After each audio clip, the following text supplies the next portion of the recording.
Tô de volta e aí a gente vai agora para os relatos. Meio-dia eu postei um vídeo falando sobre um pouco sobre o pacto, como ele funciona, os pactos bons e tudo mais.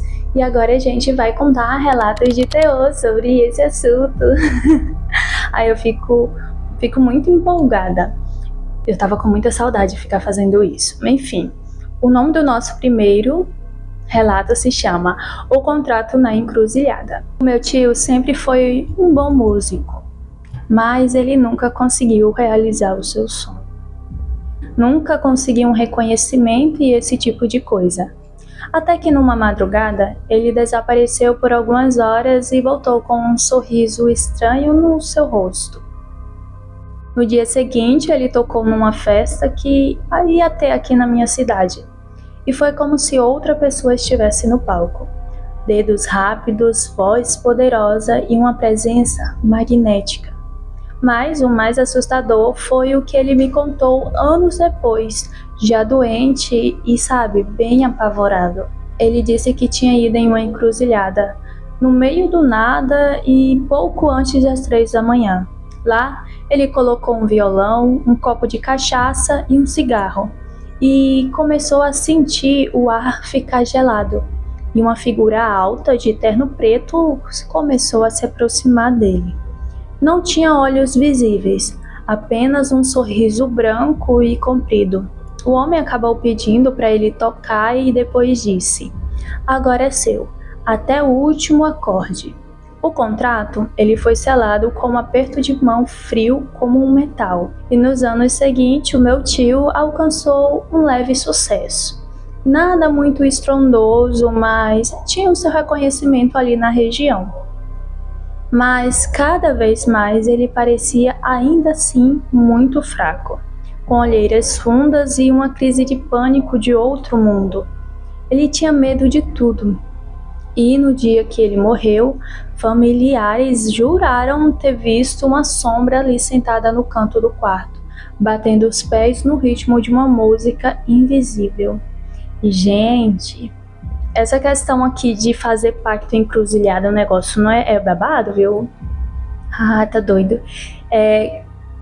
Fosse fazer pacto ou ver essas coisinhas arrumadas, sabe? A gente não mexe com isso não, gente, por Deus.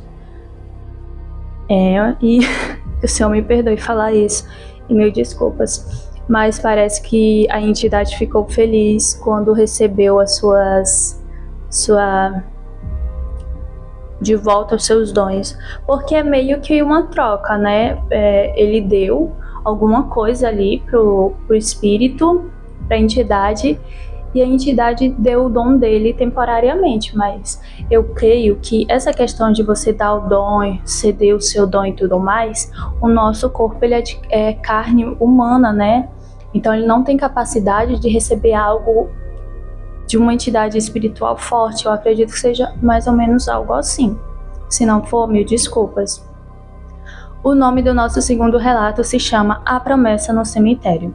Trabalhei um tempo como vigia noturno em um cemitério pequeno no interior. Uma vez, um rapaz veio à noite e insistiu que queria falar com alguém lá dentro. Eu achei que ele estivesse bêbado, mas ele estava sério e carregava uma pequena caixa de madeira em suas mãos. Ele se ajoelhou diante de um túmulo antigo, abriu a caixa e colocou dentro um pedaço de papel, um anel de ouro e um frasco de sangue. Sussurrou algo que eu não consegui entender, mas juro que a temperatura ali caiu assim, em questões de segundos, e as luzes começaram a piscar, as luzes do poste, sabe?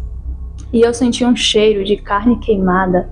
Ele saiu com os olhos completamente vermelhos, mas não era irritação, era como se o próprio globo ocular estivesse tingido.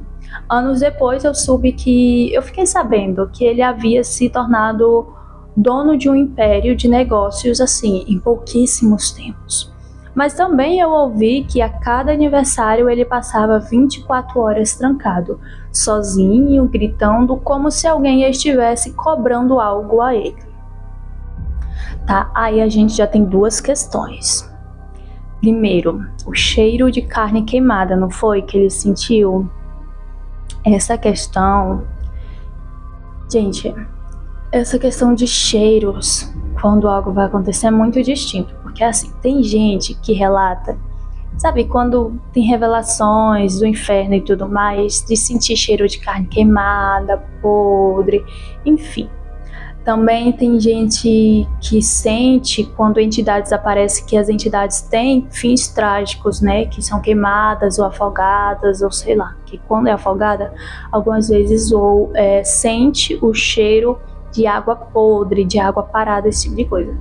Então, assim, na minha percepção, a questão dele ter sentido cheiro de carne queimada já revela que não é um espírito que morreu de forma tranquila, ou porque ele foi num túmulo, né?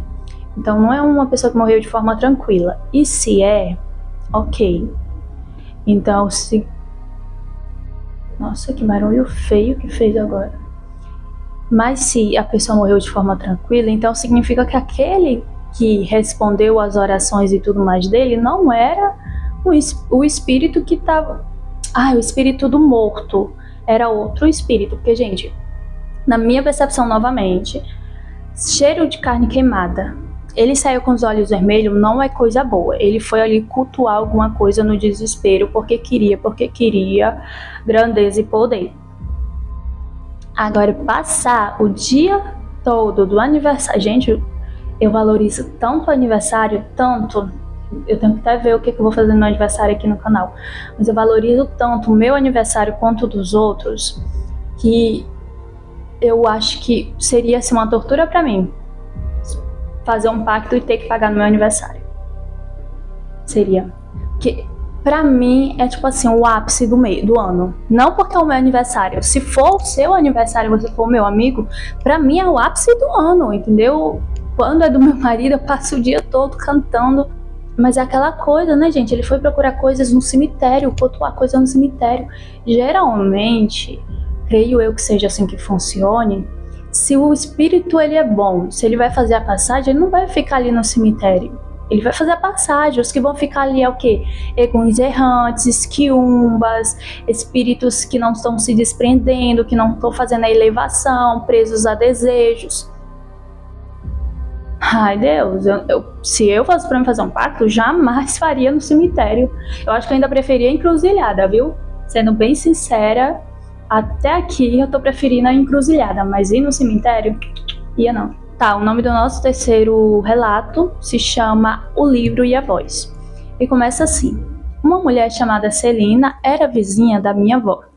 Ela sempre ficava obcecada por essas coisas de ocultismo, e um dia um homem estranho apareceu em sua porta e entregou um livro antigo.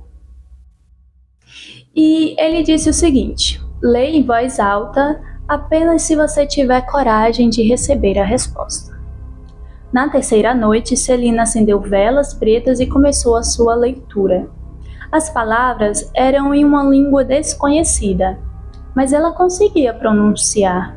No último verso, a vela se apagou sozinha e uma voz masculina respondeu: eu te escuto. O que você deseja? A partir dali, a sua vida mudou completamente. Ela tinha dinheiro, beleza e muita influência. Mas em menos de 2 anos, após o que ela fez, ela começou a definhar. O seu rosto envelheceu décadas em semanas. E ela dizia ouvir batidas na parede e um cheiro forte de enxofre. Só que apenas ela sentia. Outras pessoas não sentiam esse cheiro. E na noite da morte dela, moradores ouviram passos pesados no telhado e um grito que não parecia humano. Eu pensei uma coisa aqui. Essa questão do grito. Por que o grito? Será que estava puxando a alma dela? Será que ela vendeu a alma? Mas geralmente, livro antigo é uma coisa muito distinta, né? Tipo, você... Quem era esse homem, afinal de contas? Muitas perguntas. Tipo, tem muitas questões aqui. A gente já pode analisar a questão do homem. Vai confiar no homem que ela viu a primeira vez? A gente nem sabe se ela viu a primeira vez, né? Mas eu creio que sim. E aí tem a questão do livro antigo. Eu sou muito suspeita com livros antigos. Eu acho que eu não teria um, não. Eu gosto de livros novos, sabe, com aspecto novo, então eu já não teria. E aí ela cultuar, ler e tudo mais, e o cara avisou. O cara nem é tão do mal assim, ele avisou. Foi uma decisão dela, né? Mas sabe uma coisa que me pegou nos três? E que eu gostei desses relatos? É que não envolveu crianças, nem mortes de pessoas, nem de animais, nem, sabe, esse tipo de coisa, nem terceiros. Porque eu tenho uma raiva de pacto desse assunto, porque as pessoas insistem que outras pessoas ou outros seres paguem pelas suas dívidas, e eu tenho uma raiva disso. Se você quer fazer, beleza. Não aconselho, mas também não vou julgar, a decisão é sua, a alma é sua, o psicológico é seu, porque quem vai ficar perturbado é você. Mas não fique perto de mim. Não fique perto de mim, porque eu tenho um morro de medo de estar perto de você, alguma coisa colar em mim ou grudar. E não envolva terceiros. Pague suas contas, não coloque o pagamento. Não adianta, né, parcelar para que sua descendência ou sei lá quem pague. Isso já me dá um pouco de raiva desse tipo de pessoa. Mas enfim. Esse terceiro relato, para mim, ele é muito distinto. Eu não posso falar muito, né? Porque eu já não faria um desconhecido, um livro velho. Não gosto de livro velho. Gosto dos meus livrinhos, independente de ser velho ou não, mas sendo meu que eu comprei de início. Também não compraria. Eu já ouvi relatos de pessoas que compram, sabe, esse tipo de livro, mesmo tendo conhecimento. Eu acho, assim, tudo essas pessoas têm conhecimento, sabe do terror que vai ser e ainda assim compra. Mas enfim. Esse foi o vídeo de hoje, eu espero que você tenha gostado e até o próximo vídeo. Tchau!